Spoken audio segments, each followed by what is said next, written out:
네, 김수현 변호사의 이슈 속 법과 생활, 어제에 이어 차고 송금 얘기 더 해보겠습니다.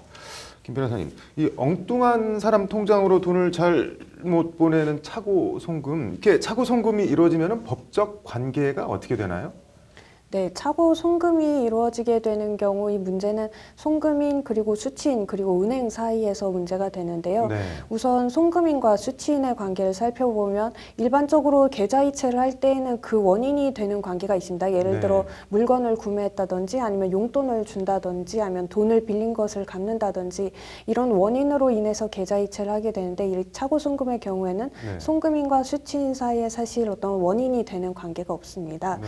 다만 대법원은 이런 원인이 되는 어떤 거래 관계가 없다고 하더라도 수취인은 송금인에 대해서 보관하는 지위가 있다고 인정을 하고 있습니다. 네. 그리고 다음으로 수취인과 수취은행 사이의 관계를 보면 수취인은 어쨌든 차고 송금으로 인해서 돈을 받았으면 이 수취은행과 수취인 사이에는 예금 계약이 성립하게 되고 따라서 수취인은 수취은행에 대해서 네. 예금 채권을 가지게 됩니다. 따라서 수취인은 이 예금 채권을 달라고 즉 예금을 인출할 수가 있는데요.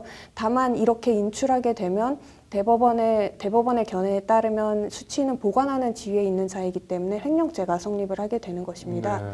그리고 마지막으로 송금인과 수취은행의 관계를 보면 수취은행은 사실 이 차고 송금으로 인해서 어떤 돈이라든지 어떤 이익을 얻은 것이 없기 때문에 네. 송금인은 수취은행에 대해서는 어떤 청구를 할 수가 없게 됩니다. 네. 일단 뭐 돈을 잘못 보낸 사람 입장에서는 돌려받는 게 급선무일 텐데 어떻게 해야 되나요? 우선적으로 이 송금인은 은행에 직접 방문하거나 아니면 은행 콜센터를 통해서 차고 송금 반환 청구 절차를 진행할 수가 있습니다. 네. 다만 여기서 주의할 점은 이 경우 송금인은 이 수취한 은행에 전화를 하는 것이 아니라 자신이 송금한 은행에 연락을 해야 된다는 점입니다. 네. 그럼 은행끼리 서로 연락을 해서 해결을 해준다는 네, 건가요? 그렇습니다. 그럼 돈을 입금받은 사람이 뭐 이미 돈을 썼거나 어디 다른 데 계좌이체를 해버렸거나 하는 경우에는 어떻게 해야 되나요? 등록된 수취인의 연락처나 집 주소가 변경되어서 수취인에게 연락이 안 된다거나 네. 수취인의 어떤 계좌가 압류되어 있어서 어떤 법적 제한이 걸려 있는 경우에는 사실 은행을 통한 반환 청구 절차로 이 문제를 해결하기가 어렵게 되는데요. 네. 이때는 민사소송을 통해서 부당이득 반환 청구 소송을 진행을 해야 됩니다. 네. 뭐 소송에서 이겼더라도 줄 돈이 없거나 뭐 다른 재산이 없으면 그 경우에는 또 어떻게 해야 되나요? 네, 그런 경우는 사실 이런 차고 송금의 경우뿐만 아니라 다른 재판에서도 많이 일어나게 되는데요. 네. 소송에서 이겨놓고도 실제로 수취인에게 어떤 돈이 없게 돼서 받지 못하게 되는 경우가 있을 수 있습니다. 네.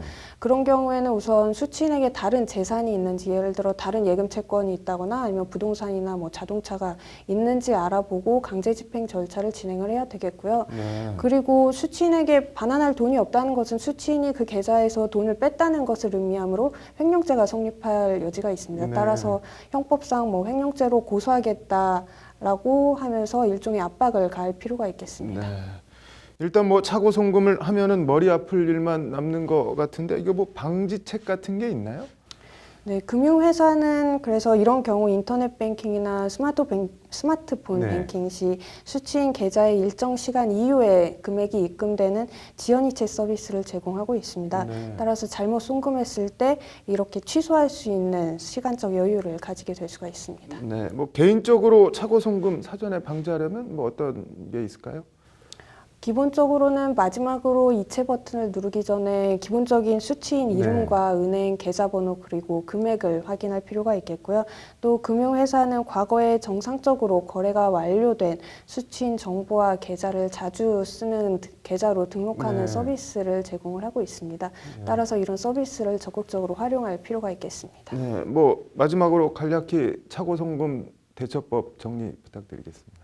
네, 차고 송금은 사실 발생한 이후에 해결하려고 하면 굉장히 복잡해지게 되는데요. 네. 따라서 사전에 제가 방금 전에 말씀드린 것처럼 이체 버튼을 누르기 전에 정보를 꼼꼼히 확인하고 또 실제로 차고 송금이 이루어졌을 경우에는 최대한 신속하게 이 사건을 해결하는 것이 최선일 것입니다. 네, 뭐 세상에 공짜는 없다는 말이 있는데 차고 송금이든 뭐 횡령죄든 서로 얼굴 붉힐 일 안 만드는 게 말씀하신 대로 제일 좋은 것 같네요.